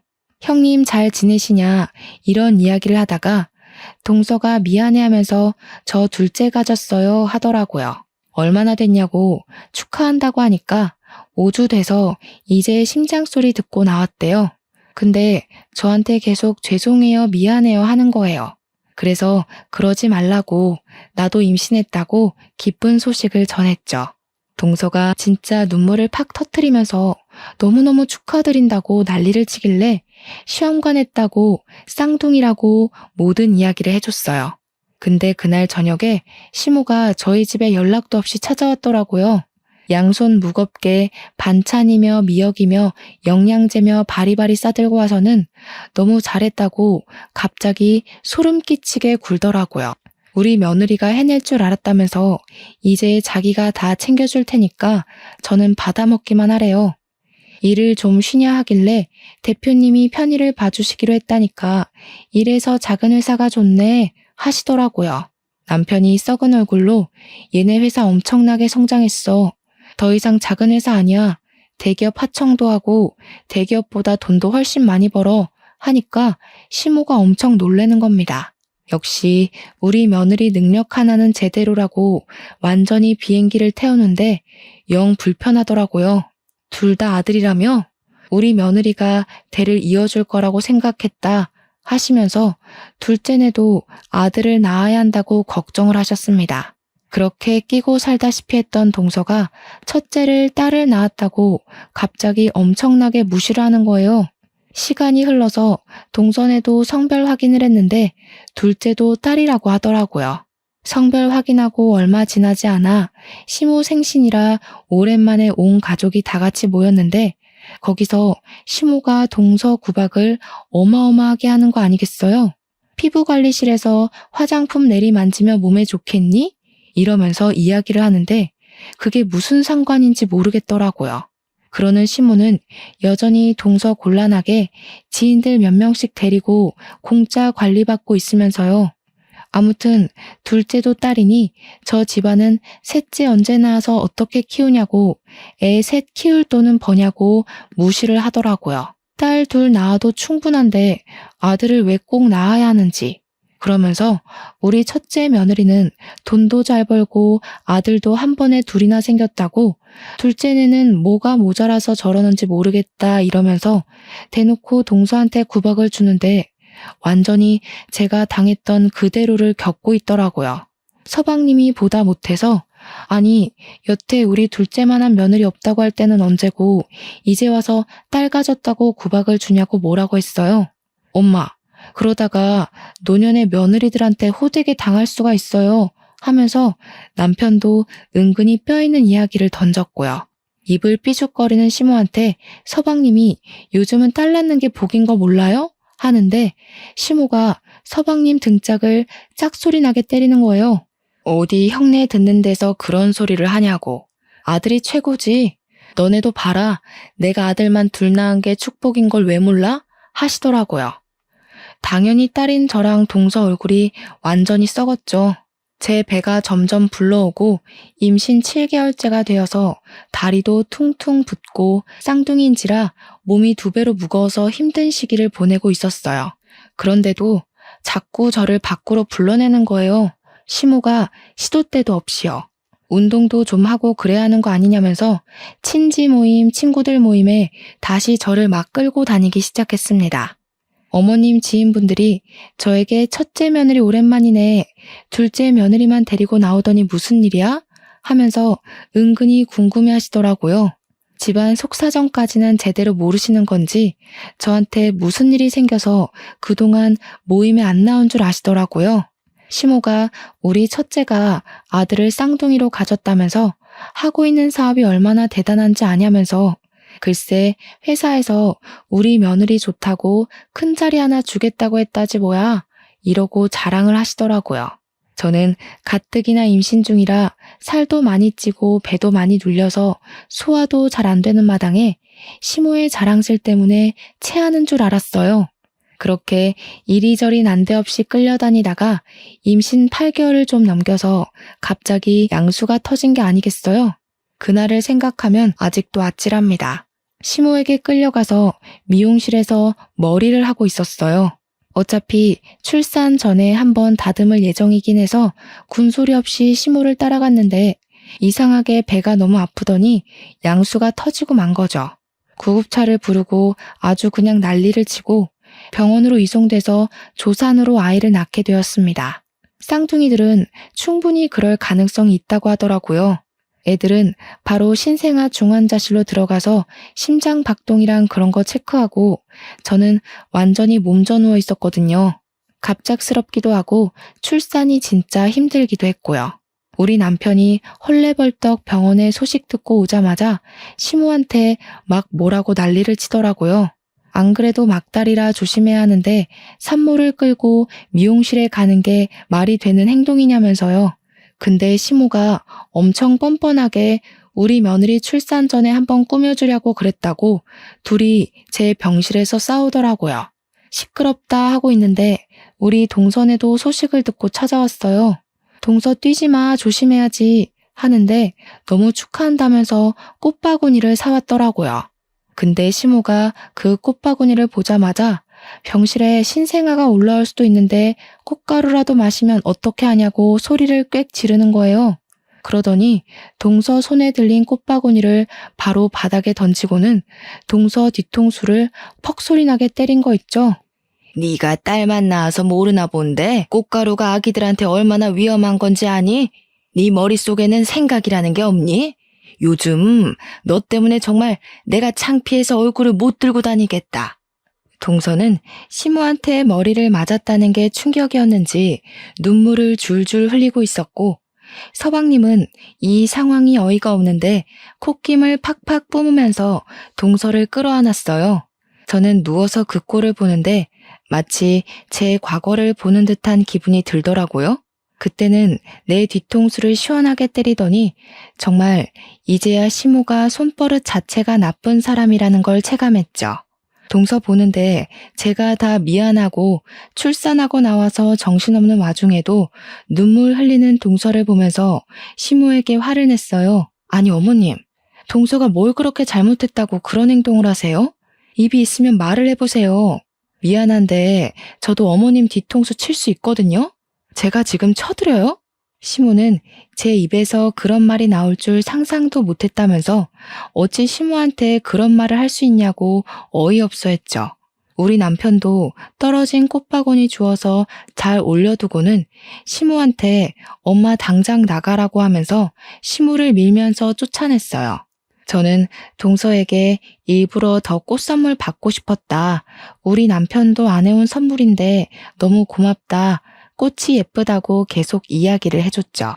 그러니까 뒤통수 맞고 울고 있던 동서가 그제야 저한테 얼굴이 많이 상했다고 출산하느라 힘드셨죠 하면서 말을 걸더라고요. 아니야, 괜찮아 하는 순간에 시모가 병실 문을 열고 벌컥 들어오더니 또 소리를 치는 겁니다. 야, 첫째가 얼굴 상한 걸 봤으면 화장품이라도 챙겨와서 피부 관리를 좀 해주던가. 너는 생각이 없어도 너무 없다. 하는데 진짜 제가 지쳐서 대답도 못하고 한숨 쉬면서 남편만 바라봤어요. 제발 좀 치워달라는 표정으로 보고 있으니까 남편도 연을 끊을 기세로 시무를 째려보고 있더라고요. 결국 제가 나서야겠다 싶어서 지쳐서 이야기를 했습니다. 그냥 제가 못 씻어서 그런 거예요, 어머님. 저 너무 힘드니까 이제 돌아가세요. 그랬더니 우리 아들 낳은 며느리 힘들면 안 되지 하면서 푹 쉬라고 자긴 집으로 가겠다고 하시면서 나가더라고요. 진지하게 우리 시모 인성에 문제 있다는 생각을 하게 되었죠. 저는 조리원도 잘 갔다 왔고 육아휴직도 냈는데 대표님이 쌍둥이니까 육아휴직도 2배로 주시겠다고 하시더라고요. 대신 집에서 급한 일 생기면 일주일에 1~2번 정도만 일을 도와달라고 하셨습니다. 곰곰이 생각해보니까 미치는 장사는 아닌 것 같더라고요. 일주일에 1~2번 정도 일을 봐주고 육아휴직 2배면 좋은 것 같았어요. 일주일에 1~2번 일하는 것도 1~2시간이면 끝날 일이라고 했고요. 저는 집에서 쌍둥이를 보느라 정신없고 우리 친정에서도 도와주고 시모가 도우미도 보내주었어요. 그렇게 2달하고도 며칠이 더 흘렀을 때 동선에도 아이를 낳았는데 첫째 아이가 이미 있었잖아요. 아무리 어린이집에 간다고 해도 동선에도 아이를 봐줄 사람이 필요했죠. 동선의 가족이 지방에 있던 터라 시모에게 아이를 좀 돌봐주십사 하고 부탁을 드렸나 보더라고요. 동선의 친정에서 가끔 올라와서 도와주시긴 하는데 내내 와서 봐주실 수가 없으니까 부탁을 드렸더니 시모가 너네는 도우미 쓸 돈도 없냐고 했대요. 왜 다 늙은 자기한테 애를 봐달라고 하냐면서 동서에게 딱 잘라서 이야기했다고 하더라고요. 근데 좀 제 마음이 너무 불편한 거예요. 물론 제가 쌍둥이를 낳긴 했지만 도우미도 불러주시고 우리 집에도 맨날 오셨거든요. 우리 손자들 봐야 한다고 아들들이 얼마나 대차게 생겼는지 장군감이라면서 딸이랑은 차원이 다르다고 제가 동서한테 너무 미안해서 오죽하면 남편 시켜다가 동선에 반찬이랑 국 같은 걸 해다 바치기까지 했다니까요. 동서도 저한테 시모가 너무 박쥐처럼 굴어서 짜증난다고 했고요. 물론 저도 그렇게 생각하고 있어서 동의를 했죠. 해도 너무한 것 같은 거예요. 제가 임신 못한다고 했을 때는 그렇게 저를 구박하더니 아들 낳았다고 제가 최고라고 하는 게 너무 속보이고 재수없었죠. 세월이 흘러 저는 육아휴직도 끝이 났고 아이들도 3살이 되어서 어린이집에 다니기 시작했습니다. 그동안 틈틈이 회사 일을 놓지 않은 덕분에 복직하고 나서도 무리 없이 잘 적응해서 다니고 있었어요. 우리 동서는 피부관리실을 계속 운영하고 있었는데 어느 날 공중파 TV에 엄청 유명한 연예인이 자기 일상을 공유하는 프로그램에서 우리 동선의 숍에 간 게 나온 거예요. 원장님 손길이 끝내준다면서 우리 동서도 TV에 나오고 인터넷에 거기 피부관리숍 도대체 어디냐고 난리가 난 거죠. 방송되자마자 동선의 가게 위치까지 싹 나오는데 동서랑 연락할 틈이 없어질 만큼 동서가 바빠졌어요.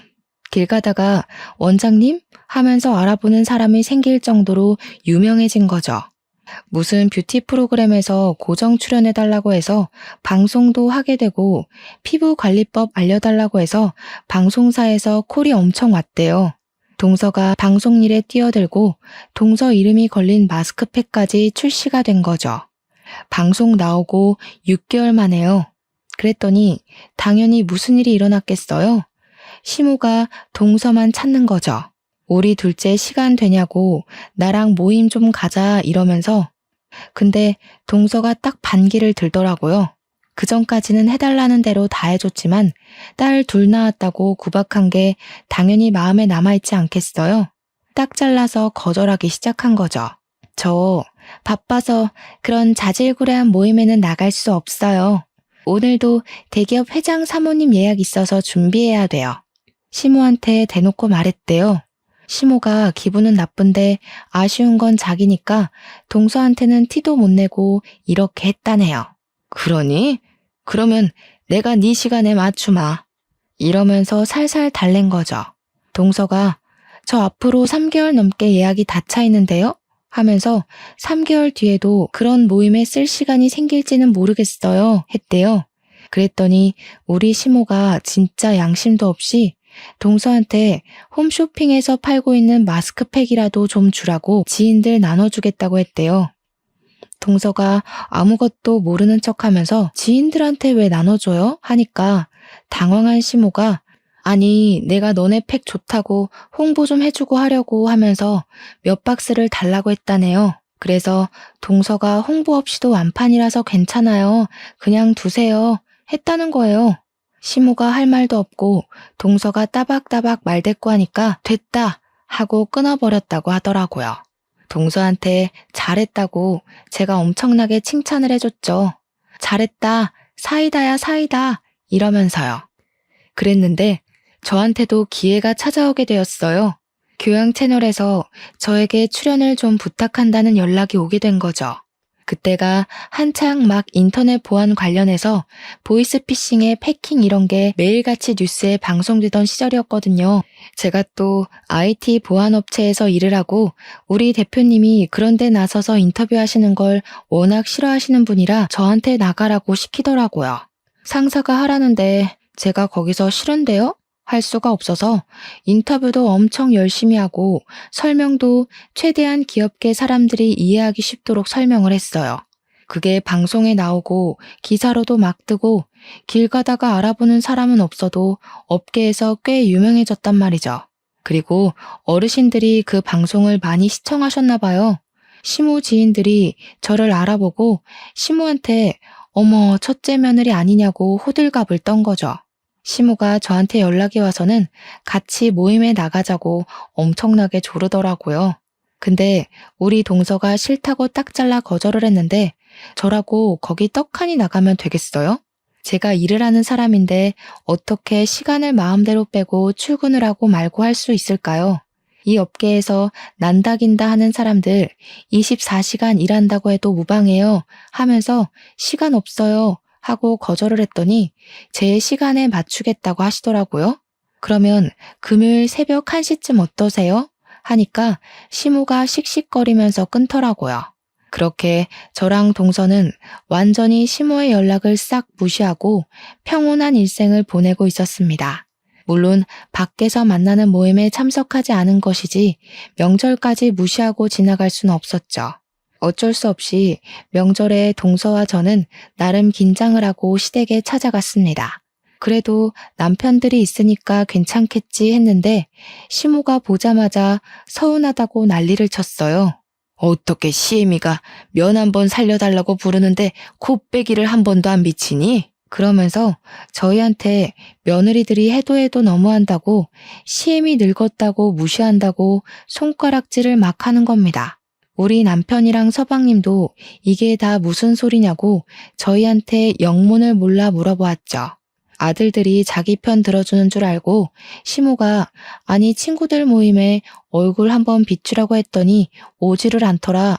마스크팩 좀 달랬더니 안 주더라. 이러면서 고자질을 막 하는 거요 글쎄. 그랬더니 남편이랑 서방님이 뭐라고 한 줄 알아요? 가뜩이나 바빠서 힘들어 죽겠다는 안사람들을 왜 그런 하찮은 모임에 부르냐고 화를 내더라고요. 우리 마누라들 그런 자리에 부르지 좀 말라고 누가 누구 면을 세워줘야 하냐고 며느리들이 그런 존재냐고 소리를 쳤어요. 다른 집들은 며느리들 바쁘니까 시모가 와서 애도 봐주고 밥도 해주고 한다는데 우리 집은 왜 이 모양 이 꼴이냐고 남편도 서방님도 그동안 쌓아두었던 것들이 꽤 많았는지 시모한테 별말을 다 하더라고요. 엄마 때문에 우리가 이혼남 됐으면 좋겠어? 하니까 그제야 이혼은 무슨 이혼이냐고 헐레벌떡 이야기를 하시더라고요. 시모가 아니 뭐 맨날 부른 것도 아니고 어쩌다 한번 오라고 한 거라고 꼬리를 팍 내렸죠. 그래서 저도 이때다 싶어서 이야기를 했습니다. 저는 어머님께서 손주 못 낳는다고 구박하고 대기업 그만뒀다고 쪽팔린다고 하시길래 제가 어머님 면 살려드릴 일은 없는 줄 알았어요. 어머, 형님도요? 저도 딸만 둘 낳아서 아무짝에도 쓸모없다고 하시길래 그런 줄 알았죠. 저희가 가면 어머님만 더 곤란해지시는 거 아니에요? 쐐기를 박는 한마디를 날리니까 우리 시모가 글쎄 아무 소리도 못하고 당황해하면서 눈알만 굴리더라고요. 그날 이후로 뭐 동서랑 저한테 모임에 나와라 이것 좀 해달라 말도 못하시고 그냥 별일 없냐 잘 지내냐 많이 바쁘냐 건강 챙겨라 하면서 본론은 못 꺼내고 안부만 주야장천 물어보시면서 눈치를 보시더라고요. 저랑 동서가 말 그대로 문전박대를 해버렸으니까 자기도 예전처럼 강요를 못하는 거죠. 근데 이걸로 저희가 뒤통수 맞았던 지난날의 서름이 풀리지가 않더라고요. 그래서 동서랑 아예 시모도 모임에 나가지 못하게 만들어버릴까 싶어서 둘이 작전에 모의했습니다. 시모에게는 우리 둘 다 모임에 나가드리겠다고 하니까 좋다고 날짜랑 장소랑 알려주시더라고요. 모임에 나가니까 시모 지인분들 쫙 앉아 있으셨는데 저희를 보자마자 며느리들이 너무 똑똑하고 예쁘고 제주도 좋다고 칭찬이 막 나오고 있었어요. 우리 시모가 어깨가 완전히 치솟은 게 보이더라고요. 그래서 동서랑 지금이 타이밍이다 싶었죠. 예쁘게 봐주셔서 감사해요. 그런데 우리 어머님께 저는 별 볼 일 없는 며느리예요. 제가 대기업 퇴사했다고 엄청 싫어하셨거든요. 제가 우리 어머님한테 뒤통수까지 맞았잖아요. 어머님, 저 이렇게 성공할 거라고 생각 못 하시고 제 뒤통수 친 거 맞으시죠? 우리 어머님 손버릇이 고약한 건 오랜 지인분들이니까 다 아시죠? 마음에 안 들면 바로 손부터 나가니까 다들 뒤통수 조심하셔요. 아, 그렇죠, 형님. 저도 딸만 둘 낳았다고 어머님께 뒤통수 맞았잖아요. 다짜고짜 때리셔서 얼마나 놀랐었는지. 어머님 아시죠? 이제 저희 남편이랑 아주버님이 어머님이랑 인연 끊겠다고 하셨잖아요. 누구든 어머님이랑 연락만 하면 그 사람 휴대폰 부숴버릴 거라고 신신당부를 하더라고요. 그래서 저희끼리 명절 때도 더 이상 찾아뵙지 않고 어머님이랑 연 끊기로 했어요. 오늘이 마지막으로 뵙는 날이겠네요. 우리 남편이 나 여기 온 거 알면 큰일 나. 동서도 그렇지? 얼른 가자 우리. 시모랑 시모 지인들이 입덕 벌리고 있는 와중에 동서랑 팔짱을 끼고 그 자리를 나왔습니다. 모임에 있던 사람들 전부 교양인인 척 하하호호 떠들어대던 시모의 본 모습을 보고 무척이나 놀랐던 것 같아요. 안 그래도 사색이 되어서 저희만 멍하니 바라보고 있던 시모를 보면서 저랑 동서랑 엄청 통쾌했거든요. 얼굴은 물론이고 손까지 핏기가 싹 가셨던데 역시 사람은 착하게 살아야 합니다. 아무래도 나이가 더 들면 그놈의 노후 때문이라도 저희한테 빌붙어야 하니까 자존심 굽혀가면서 연락 올 게 뻔하긴 한데 동서랑 저랑은 무릎 꿇고 시모가 빈다고 해도 절대로 받아주지 않기로 약속 꼭꼭 걸었네요. 심보를 곱게 써야 나중에 다 복으로 돌려받는 거 아시죠? 앞으로는 동서랑 저랑 시모에게 시달리는 일 없이 즐거운 명절 보내기를 기대해보며 제 이야기는 여기서 줄이도록 하겠습니다. 제 사연을 들어주신 여러분 정말로 감사합니다.